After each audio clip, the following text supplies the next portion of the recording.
इस लेक्चर में हम वाइब्रेशन एब्जॉर्बर के बारे में स्टडी करेंगे। वाइब्रेशन एब्जॉर्बर क्या होता है?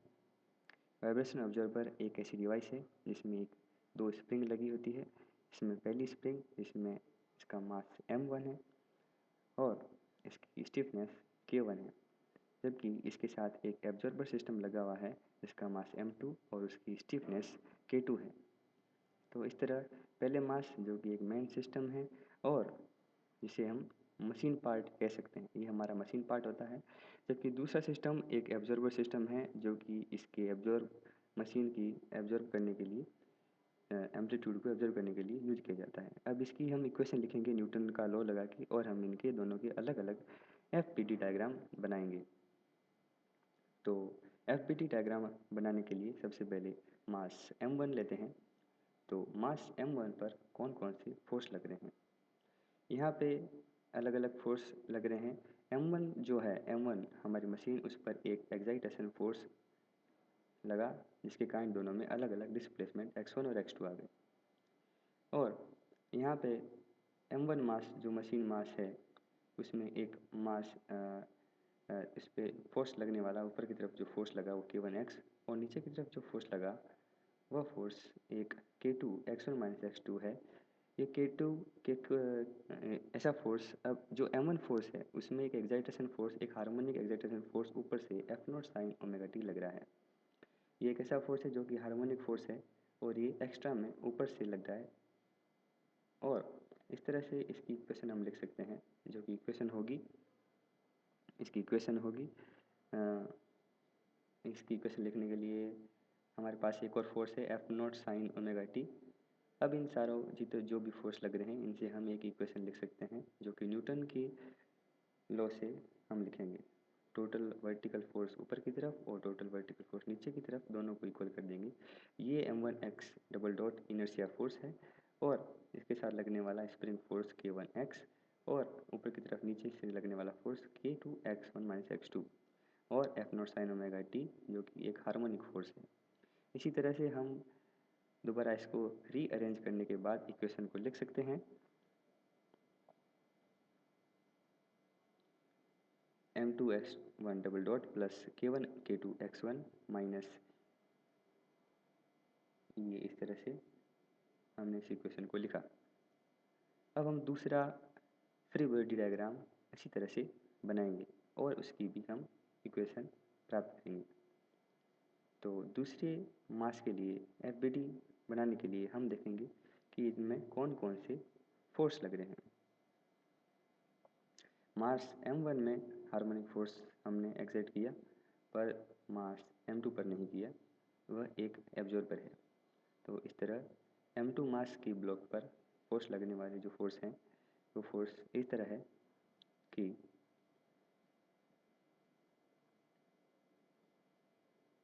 हम इस सिस्टम को दोबारा ड्रॉ करते हैं जिसमें k1 k2 स्टिफनेस की स्प्रिंग लगी है।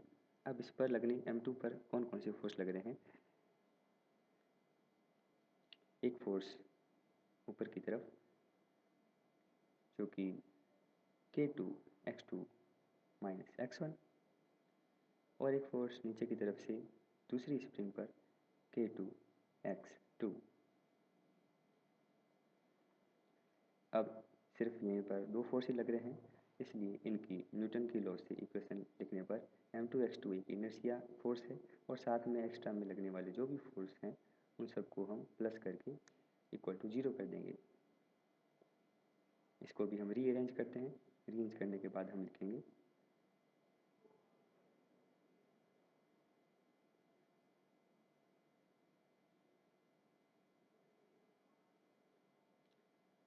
अब हमारे पास दो इक्वेशन हैं।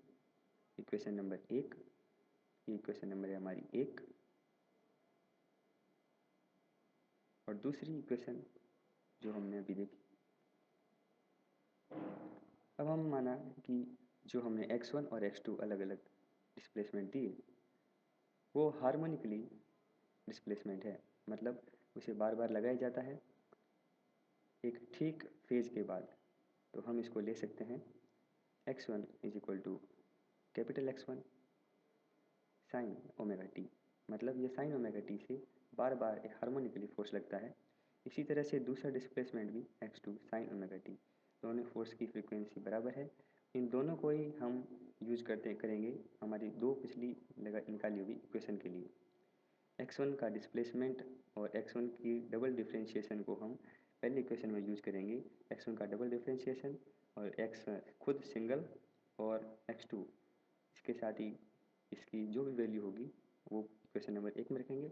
ठीक इसी प्रकार इक्वेशन नंबर 2 में हमें चाहिए x1 डबल नॉट और x2 की वैल्यू इसमें रखेंगे।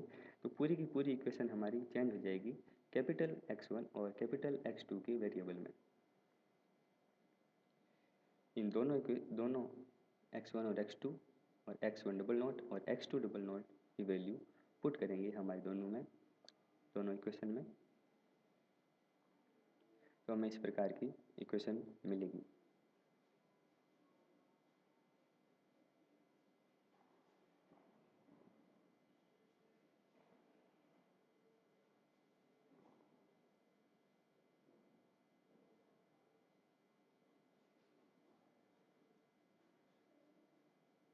तो इस प्रकार हमें x1 और x2 की दो इक्वेशन मिल गई जिनमें मेन वेरिएबल x1 और x2 है। इन दो इक्वेशन को सॉल्व करके हम x1 और x2 को निकाल सकते हैं। दो इक्वेशन है और दो वेरिएबल है, दोनों ही इक्वेशन में x1 और x2 दिया है।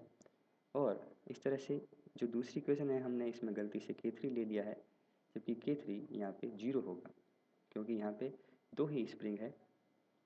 ये एक दो स्प्रिंग का सिस्टम है। यदि ये 3 स्प्रिंग का हो तो ये इक्वेशन वैलिड होगी। अब x1 और x2 हमारे पास दो वैल्यू हमें प्राप्त हो गई है।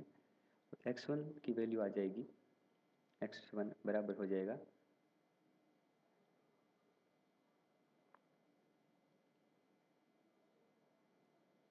इनकी वैल्यू हमें ओमेगा और ओमेगा बाई ओमेगा 2 और ओमेगा बाई ओमेगा 1 की मिलेगी। तो इस तरह हमें x1 और x2 मिल गए हैं। यहाँ पे x1 एम्पलीट्यूड है मशीन का और x2 एब्जॉर्बर के वाइब्रेशन का एम्पलीट्यूड है, मतलब कि वो कितने एम्पलीट्यूड से वाइब्रेट हो रहे हैं, वो x1 और x2 है। ये एम्पलीट्यूड है मशीन का कि मशीन वाइब्रेट होने के टाइम में कितने एम्पलीट्यूड से ऊपर नीचे हो रही है। और x2 हमारा एम्पलीट्यूड है एब्जॉर्बर का कि वह कितना ऊपर नीचे वाइब्रेट हो रहा है। हमें चाहिए कि हम x1 की एम्पलीट्यूड को 0 कर दें, क्योंकि एब्जॉर्बर से हम यही करवाना चाहते हैं कि हमने इसको इसलिए यूज किया ताकि हमारा मशीन जो वाइब्रेट कर रही है, लगातार एम्पलीट्यूड कर रही है, वो एम्पलीट्यूड रुक जाए और हमारा जो मशीन है वो स्टेबल हो जाए। तो इसके लिए ज़रूरी होगा कि हम x1 को 0 कर दें। तो वो कौन सी कंडीशन होगी, जब x1 इज इक्वल टू 0 हो जाए इस इक्वेशन में, वह तभी 0 होगी जब हम ओमेगा बाई ओमेगा 2 बराबर कर दें। मतलब जब ओमेगा बराबर ओमेगा 2 हो जाएगा तब हमारा x1 0 हो जाएगा, मतलब कि मशीन का एम्पलीट्यूड 0 हो जाएगा, एब्जॉर्बर अपना काम करेगा। तो एक्साइटेशन फोर्स एक जिसकी फ्रीक्वेंसी ओमेगा है, तो हम एक एब्जॉर्बर की सेकंड स्प्रिंग ऐसी यूज करेंगे जिसकी फ्रीक्वेंसी उतनी ही हो जितनी कि हमारा ऊपर से लगने वाला एक्साइटेशन फोर्स की फ्रीक्वेंसी है। तो यदि दोनों फ्रीक्वेंसी बराबर हो जाएगी तो हमें रिजल्टेंट मिलेगा x1 इज इक्वल टू 0, मतलब कि मशीन का एम्पलीट्यूड 0 हो जाएगा, मतलब मशीन वाइब्रेट करना बंद कर देगी। तो इस तरह x1 इज इक्वल टू 0 जो कि हमें चाहिए था।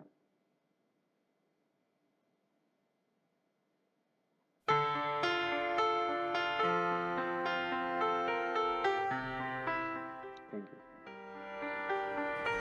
I let it fall.